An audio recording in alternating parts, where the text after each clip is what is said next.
Hello, everybody, and welcome back to the channel here on Global Conquerors, a weekly podcast, Conquest. This is episode 50, being recorded on Monday, November 4th, 2024.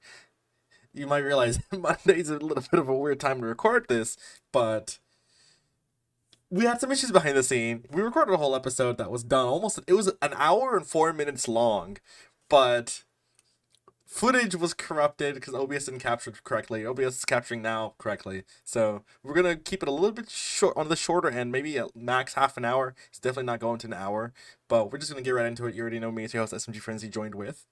AssassinADC, as always, welcome back for the weekly podcast. My dope is checked. I was already in bed. It is 12:30 in the morning. Yeah. So, yeah, we're going to make it quick and simple. We just recorded this maybe like, A few hours ago. like 34 hours ago. So, yeah, so we're going to make it quick. Yeah. Because we do promise the weekly podcast, so we're still going to give it to y'all. Yeah.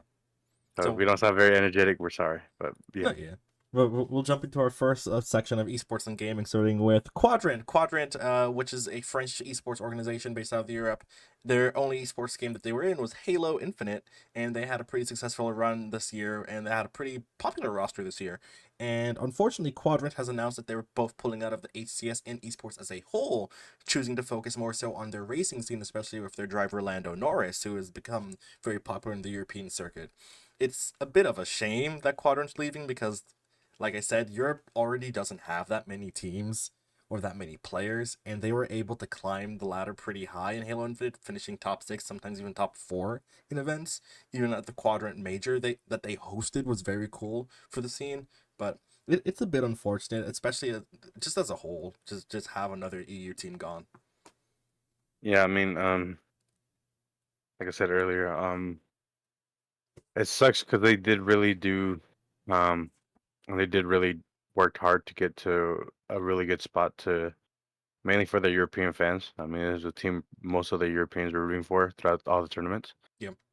It sucks to see that they built so much within a short period of time within the time they were in the HCS, just for them to leave. But it makes sense. It's a business aspect. They feel like the other thing, which would be Lando Norris's, I guess, racing, benefits them more than esports at the current moment. So they'll, who knows if they'll come back eventually, but as of right now, their main focus is um, elsewhere, business wise. So it sucks to see a hardworking esport just like that go away, and especially that we don't have that many European teams in the ACS right now besides Quadrant. So it sucks that they're leaving, but I mean it's kind of like we gotta understand that business aspects, they need to get something out of it. So yeah. So I guess esports wasn't in the cards for them, but Yeah, exactly. But who knows? Maybe they'll eventually come back. They do have an esports fan base behind them still.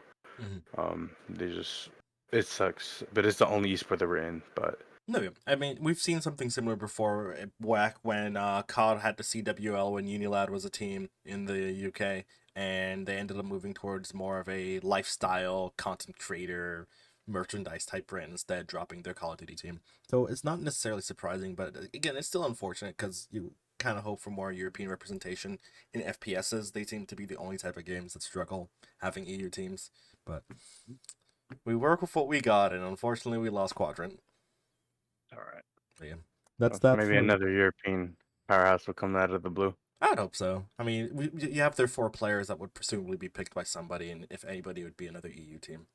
But we'll just have to wait and see, since the Halo 8 roster mania season is still running its course. On another note, we have Firewalk Studios, the studios behind Concord, has decided to shut down about almost, I think, a month after the game released and shut down. Sony presumably has shut down the studio because, well, all the delays and then reception to the game and then the lashback to everything that just happened. It's a shame for the employees. Obviously we don't know exactly what circumstances they were working under and why Concord had an 8+ year development cycle of hell, but it's unfortunate all around, and I guess the shutting down of Firewalk Studios is probably the least surprising thing. But it's just the fact that we are here in 2024 talking about another game and another game studio shutting down again and again and again. It it hasn't really been great for smaller or Content. newer developers just across the board. Yeah, I mean, you really can't be like sad for them because they really did, um, lead themselves to this path due to all the delays. I mean, the game was announced what a decade ago, maybe, Almost, yeah. rough, almost. Um, and to have no updates or any news about it, and then finally releasing the game, or did they release it? Yeah, they did, right? And it only was up for like maybe a couple days. Yeah. And yeah, the product wasn't as great as it was or they anticipated it to be. And yeah, I mean, it really did backfire on them. I Hmm. mean, so it sucks that another studio didn't get the proper opportunity to grow their brand in a way. But you can't really be sad for them because they're the ones who did it to themselves. So yeah, I mean, besides the game shutting down, we're not surprised that the studio was shut down because I think that was their only main focal point overall. And since what they were working on for years didn't pan out, might as well just go ahead and shut the rest of the studio down with the game. So Hmm. it sucks that we didn't get to see a game reach its full potential or even at least get close to it. Um, but there's no one else to blame but the developers and the studio for the game in its state. So Yeah. um, it sucks, but we kind of expected it with the poor release of the game. So Oh, yeah, exactly. Well, that's really the news for Firewalk. We move over to the League of Legends side, which had a lot of updates recently. We'll start over with the 2025 updates before we go into World. Starting off with the consolidation of regions, we have 5 regions going forward, being the LEC Europe, the LCK Korea, LPL China, the LTA, which is League of Legends Championship of the America. Americas, which is split into 2 divisions, which is LTA North, which is former LCS, and then LTA South, which is the former CP LOL and the just general South American region. And then we have, I think it's the PCS or something like that, the Pacific Championship Series, which kind of exists already now, but will be more formalized, kind of like the LTA. And every region will now have 3 splits. You have winter, spring, and summer, because there's now going to be 3 international events, with the new one being first stand happening after the winter split, where each region will send only one team. So you'll have a 5 team tournament, best team who wins whatever winter, the champion. They have MSI for the mid-season invitational, that's the same, and then you have Worlds, which is still the same. So I think they said the first stand is happening around March. MSI will now be in June instead of May, and Worlds most likely will still be late October, early November, maybe just a little bit later in November going forward. But League will be, it's a busy schedule year round, and every region will be going on break during the Esports World Cup to accommodate the top teams that will be qualifying for that, even though it's not a Riot event. So, busy schedule.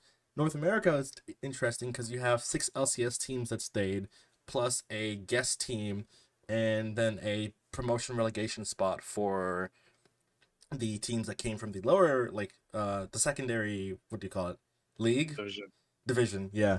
Mhm. So like the LCS Academy League, you had Disguised Toast, which is their current champion, and Disguised will now be the team that will be playing for relegation and promotion going forward. You also have a provisional team, which is 100 Thieves, which is kind of crazy because if you remember, 100 Thieves was an LCS team, but there's been some weird behind the scenes like vibes coming from like 100 Thieves leadership where they've been trying to pull out of League for some reason, despite it being the biggest esport. And one of the reasons that the rumors are why they're staying as a provisional team is because they did in fact qualify for Worlds this year, so it kind of looked bad to like qualify and then leave. But they did sell their spot to Riot, but are staying on as a guest team that can also be, I believe, promoted or relegated, which is interesting. But I wouldn't be surprised if 100 Thieves leaves after the 2025 season, because it seems 100 Thieves is pulling a bit away more and more from the esports realm and moving more towards like a lifestyle clothing brand. And in our previous recording of this, you mentioned how they most likely, if they stay in esports, it might only be for Call of Duty. So Yeah, I mean, 100 Thieves was built off COD. Um, it makes sense to keep the one thing that started the whole organization, and especially their owner, Nadeshot, being a professional gamer or a former pro back in the day. So and he's really invested into this COD team this year, especially with the buyouts of the players. I mean, these players have insane buyouts, so a lot was put into this team, and I don't. I mean, I doubt they'll leave COD. It's probably the only esport they'll stay in, maybe for the remainder of their existence, unless something happens. But yeah, I mean, obviously there's rumors about them slowly moving over to merchandise, like merch and stuff like that, and clothing, which they do really a fantastic job. So I mean, their clothing, their everything they do with their clothing and merch wise is fantastic, and they do really do good sales on everything. mm-hmm. So I wouldn't be surprised if they move into that concept, into that area of their company. So at least they know what works for them besides esports. So it's a good thing that they found, just in case of leverage, or not a leverage, but a second plan if they need it Yeah. apart from esports. But yeah, um, yeah. I mean, it's pretty weird that 100 Thieves are doing this, but I mean, they do want to get out of the league, I would assume. Um, it's probably, I mean, they only have two esports, and it's that league and COD, Yeah.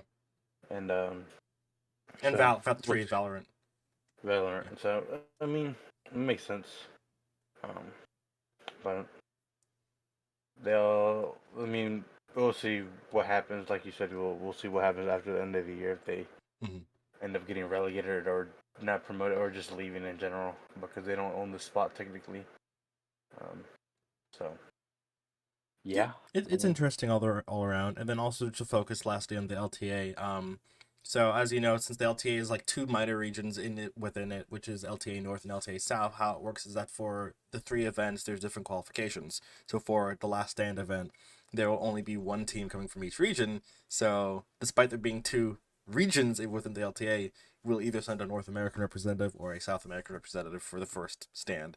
For the MSI, each region gets two teams, so it'll be one guaranteed North American team, one guaranteed South American team. And then for Worlds, it's the same thing, one guaranteed North American team, one guaranteed South American team, but each region gets three seeds, so the third seed is fought between the two. So we'll either get two North American, one South, or two South American, one North. And with that, like I said, this could be a chance where we might get the very first Worlds where only one NA seed represents us, and then you might get two seeds, one from Brazil, one from the LLA, whatever, which would be very interesting. But who knows? But very interesting and just updated stuff that Riot gave us for next year, and hopefully next year will be very exciting. And then we move over to the main topic, Worlds 2025. This we talked about this for 40 minutes, and I'm really sad that this is gone. But basically, the big summary was Faker is the god of League of Legends and the god of esports. T1 is nothing without him.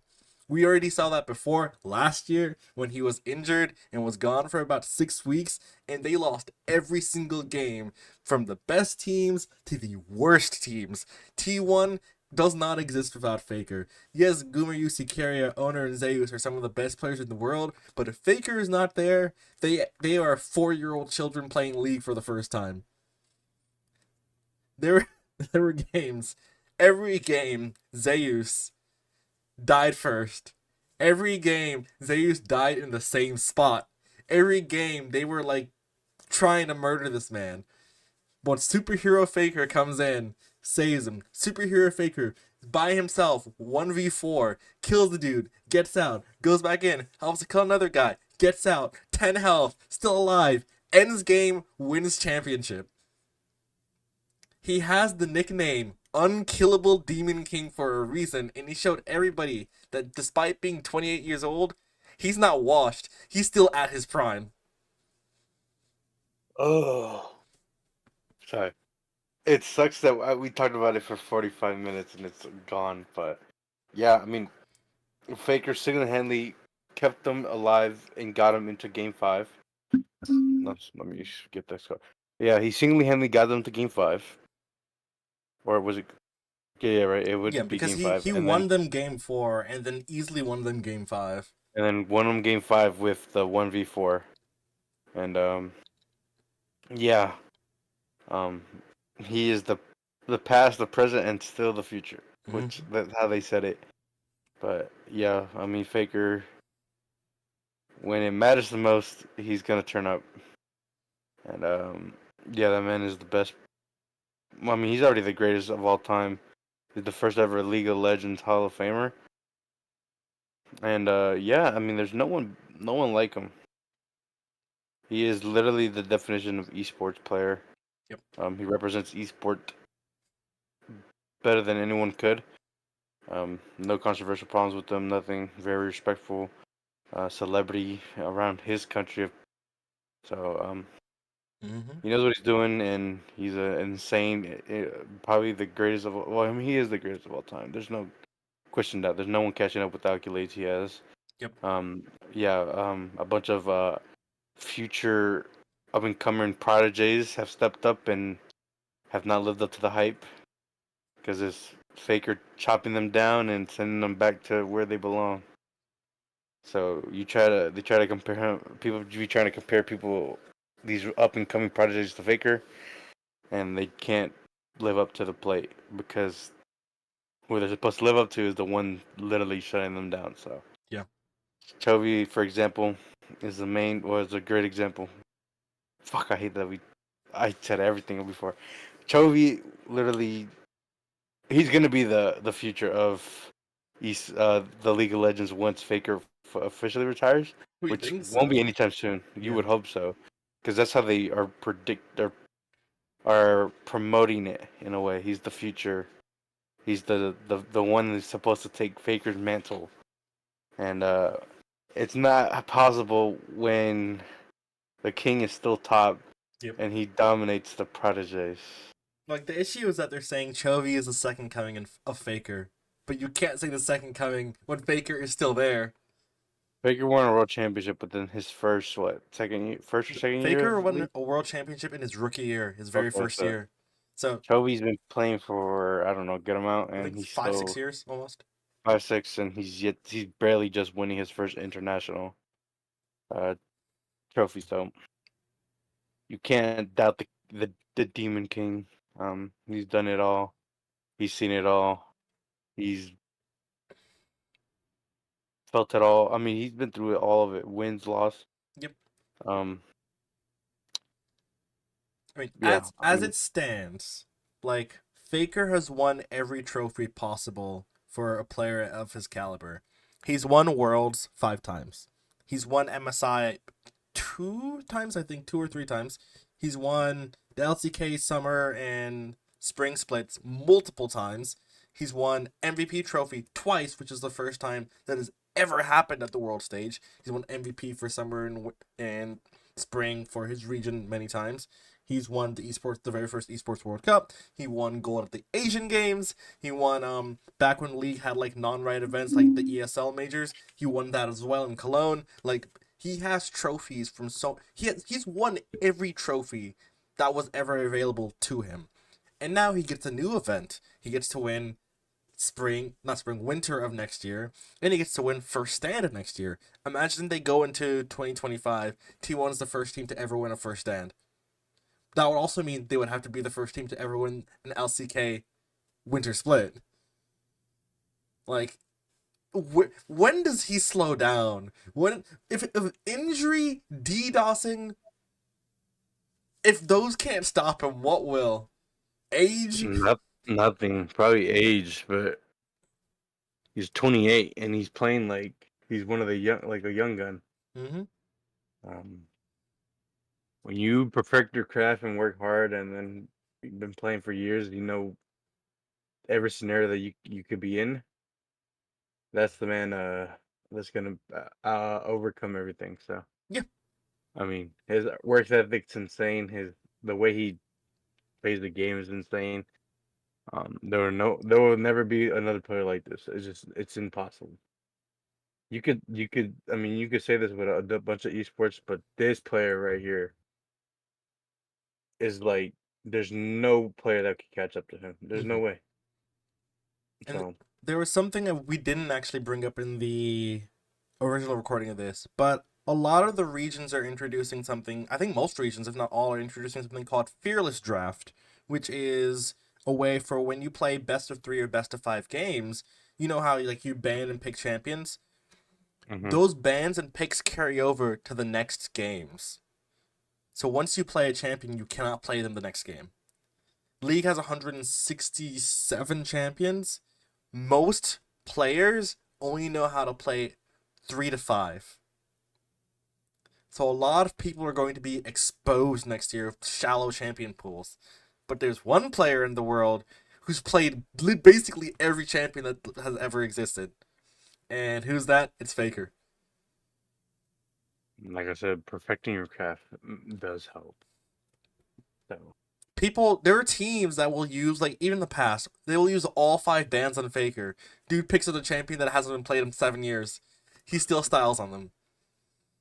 It does it basically this is working in his favor going forward for next year. I'm not sure for the rest of his team, but at least for him and specifically since he has such a deep champion pool, he'll be fine. But other players, I believe, will struggle pretty much because a lot of players get drafted or like get signed for being good at like 3 to 5 champions, and that's it. So it forces the league to improve now even more. But there's already one person who's well ahead. I mean, it'll change the way the game is played. Every game will be played differently. Mm-hmm. Um, Sometimes depending on the picks, people play aggressive, play a little slow, play balanced. With the fear, maybe people are we don't know which type of style. I mean, it's a different style because of it. So, I mean, we'll see once we first officially get a full match with it. Um, but I would hope that every game is gonna be a little different. There won't be the same, like it won't all be intense back to back. Some games will be slowed down due to the champions. So it's just gonna make a different how would I call it? A different it's just gonna be a different style of game every game. Yeah. So it's just gonna be more variety and more more of thought process when the picks are going in, Mm-hmm. and you know, so we'll see. I Yeah. mean, it's only a matter of time to wait until this. Sorry, it's really late, guys. Sorry, Yeah. but it's until we finally see. So what? First tournament should be in December. First, no, first because league season starts in January, so Uh, we'll Okay, see when the so official January. season start dates. I believe like January 23rd or somewhat. So, but we got like a 2 month off season. T1 doesn't really get much of an off season because while they just won Worlds 2 days ago from when we're recording this, they already have an event again in Europe actually in December, playing against G2 and K Core and a few other teams that for an invitational. So for them, no break. But also to add on, like I guess in T1 in general, we talked about our thoughts about keeping the roster. I'll just keep it short. Angel thinks after saying time and time and time and time again that he says they should split even if they win Worlds. After watching Worlds, he was like, "Yeah, no, they shouldn't split." I mean, yeah. I mean, I had it all. I had a proper thing to say, but yeah, I think the roster they should keep the roster. I mean, there's only like a 90% chance, or like a 90% chance they do keep the roster. Maka brought it up in the original podcast that the only one who most likely will leave, could leave. I mean, would be Carrier. He's a passionate and emotional player. Maka also said that he thinks this is the most stressful team he's played on, Yep. but it's his most successful team. So it's one you got to choose. I mean, it's one for one. You know, you gotta go through one thing to get the other thing. So Mm-hmm. likely this roster was gonna stick. But they got to figure out something quick because they have a tournament coming up soon. So Yeah. um, it's most likely they're gonna keep this roster. If not, then we'll most likely see a one-player change. Yep. As of right now, I think everyone had played everyone did their jobs properly at Worlds to a point where they should. I mean, there shouldn't be a reason to change up and do things. Hmm. So yeah, but I said it earlier in the podcast too that that Gen G matchup determines if that roster stays or leave. And they ended up going over the hump. But yeah, Yeah, Gen we'll G see. has the issue of the LCK is already kind of established. Gen G can't really upgrade because they did upgrade after 2022, and they presumably had the best team in the world. Same with BLG. BLG has the strongest team China's ever produced, but both of those teams, especially Gen G, were not able to take down T1 when it mattered. China, of course, is pissed because every time that they were so close to winning a Worlds, especially in the finals, and they're like favored to win because like they know they can beat Gen G. They have before, but then they beat T1 and Faker specifically. China has said many times, this is the man who has ended our golden road. Not once, not twice, 3 times. We could sweep MSI, we could sweep our own region, we could sweep all of Korea, but we meet Faker, it's over. It doesn't even matter. And They they, all fear Faker. yeah, he proved it again. And I think one thing that we brought up was that all roads lead to Faker, and winning a championship against T1 holds so much more weight than winning one against any other team. Like DRX's championship beating T1, Samsung Galaxy's championship beating T1, those are like the most remembered worlds because they were both entertaining series, but also, Underdogs yeah, won. it's underdogs beating the guys who run the game. Samsung beat T1 when T1 won Worlds back to back and was in finals for the 3rd year in a row. DRX beat T1 when T1 went to their first finals in, I think, almost 5 years. But DRX also beating T1 made T1 come back for revenge 2 years in a row as underdogs and swept everybody 2 years in a row, winning another 2 finals, which nobody has ever seen before. No, Yeah, they're. no Orc has won 2 finals. They won 5.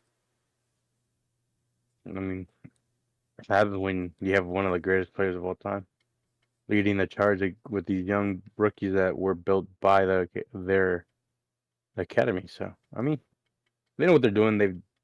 They obviously know they have a formula that works for them. Yep. So yeah, I mean they know what they're doing, and they find players that are gonna fit, play around Faker properly, and Mm-hmm. yeah, he's most likely. I mean, he's gonna. I feel like he's still got a couple more years in him. I don't think he calls it quits. I mean, he just dominated the fucking finals by himself. So, Yep. um, And he said that he wasn't leaving anyways, so knew that. yeah, because we'll see. Holy crap, we'll see. Yeah. Um, But yeah, T1 has the most winning players of all time. They have the most winning coach of all time, the most winning organization of all time. Their trophy cabinet needs to be upgraded again. They've won 3 of the original like Worlds trophies, 2 of the new variants. They've won every single LCK trophy that's ever existed. Now they won the Esports World Cup, though it's a Mickey Mouse event. They still won.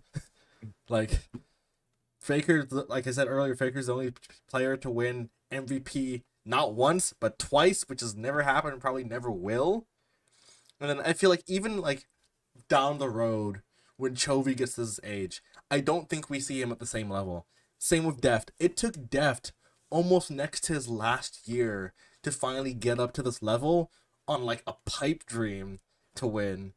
And then bro, he had to be Faker. He literally has been losing a Faker every year, yeah, and and his motivation was that I'm probably gonna go to the military after this, give it his all, gave it his all, got it, and then he took that to be like, I can do it again, and was never able to reach that height after that. Versus Faker, since 2013, you can literally see him age over the 10 plus years it's been since then, but he's still playing like he was in 2013. yeah, I mean, yeah, you're right. You're right. You got a point. So. Yeah. He's greatest of all time, and League is very happy to have him as their representative. Esports is very happy to have him as our representative. Uncontroversial, socially nice guy. So nice, in fact, that somebody in the crowd got so excited that she ran up on stage to go hug him, and then owner had to shove her away while security was struggling to get her out of there. But Yeah. it's fun time all around. If you guys watched the World Championship opening ceremony, also great. You got to see Linkin Park with a new singer. You got to see I didn't know her name before. It was like Ash Kino or Ash. She's like a famous like U.S. rapper. League they performed like the season opener song that they released in January. You know, good things that Riot does Yeah. all the time. But and last thing, most watched esports event of all time, not including China viewers. The just English and like Korean streams, almost 7 million viewers. Once you add in China views, it's going to be like maybe 70 million. It's one of the most watched events in the world. You, this League does it's it right. esports, man. No They do one it right. has it. They do it right. They know what they're doing. Yeah. The No. storylines. I mean, the way they do it is just they make they make every match feel worth watching and intense. Like Yep. the promos they do for the games, it's unbelievable. It's incredible, and it just gives more of a better and stuff like that. So it feels like they're fighting for more every time. Mm-hmm. Pride, the glory, obviously, but yeah, the league or Riot always do put on a great production for everybody. So Yep. they never fail to impress, and you can see that the views every year they go up and up. Yeah, not surprised. No, exactly. You have a game where you have storied teams with personalities that are likable. You have a game that is free and easy to play. Toasters can run this game. You have a game or a championship ceremony that uses famous artists that create famous songs and whatnot, from Imagine Dragons, Linkin Park, New Jeans, whatever. Like it, everything fell right, plus more. Olympic style opening ceremony, banger games for a lot of people who watch Worlds don't even know how to play League, but they can get invested into it. Very, Like very, very. Riot found a formula and they're doing it so great in League of Legends, and then they're improving on it even more in Valorant. So like the rise of Valorant. Valorant's only been out for almost what 4 or 5 years. It's one of the biggest esports now, rivaling CS in many events. Like Riot knows what they're doing. And of Yeah. course, you have their TV show Arcane on Netflix, which has their second season coming out this Friday. So it's like, yeah, League is here to stay for a long time. Probably might be the oldest esport out there. Great that it's our representative. And of course, we want to say congrats to T1 for winning once again. Faker, my goat. Oh, I also did say that BLG fucking played outstanding, and if it wasn't T1 in the finals, they would have won it. So Yeah, exactly. they were 2 plays away from, or they were literally 2 plays away from, or a play away from beating T1 in game 4. Mm-hmm. The only reason why they didn't is because Faker made the god play to win them that game and send it to game 5. So BLG, I'm gonna give them credit. They played phenomenal. They literally had T1 fans at the edge of their seat in the game in the finals. Mm-hmm. They shouldn't be disappointed in themselves. I feel like that's the best roster they got out of that region, with Yeah. every player being great. It's a different story, different outcomes. It probably has a different outcome depending on the fights. The fights. Um, but yeah, I also just want to give them props because they did play amazing and they didn't disappoint. And obviously the finals proved, um, from the viewership wise, obviously. Mm-hmm. Um, yeah, so shout out to them. They did great at this event. Yeah, I'll tag on with Angel. Like if BLG played against Genji, BLG would be the world champions right now. Essentially, they had everyone's number this year, but T1 just the faker factor pushed them over. But I guess to close us off, we have what also didn't have in the last time we recorded this was the official locations for each event for the international events next year. So first stand will be taking place in Seoul, South Korea at the LCK Arena. The mid-season invitation will be taking place in Toronto, North America, and the World Finals and the World Championship will be taking place in Chengdu, China. So we have Asia, NA. And that sets up North America to get Worlds in 2026. So Yep. hopefully Atlanta gets picked as venue again. Because if it does, I will be there. And I hope we get a final. Because semis And was yeah, cool. yeah. I mean, the semis supposedly were bigger than the final arena. Yep, because State Farm holds I think almost 20K, and the finals was somewhere in San Diego or LA, and it held like 18K. So we had more people at our event. And it got packed. So, Yeah. yeah. Can't wait. But I think that will close out for today. If you want to close us off. Okay. Yeah. Thank you guys for watching this episode or the episode again. Just kidding. But yeah, make sure you like, comment, subscribe, turn on that notification bell so you know when we upload. Go watch the videos on the channel because we got a bunch of bangers coming out. Follow us on our Twitch at SMGFrenzy and ADC Assassin on Twitch. So yeah, good stuff coming out with BO6. And yeah, we might have to make just a full another video a month from or a month after the game has come out and give a proper review separately, so y'all understand how we're enjoying the game and how we're playing and how's it feel. So but yeah, I got nothing much to say, but besides that, we'll see you guys in the next one. Bye. Peace.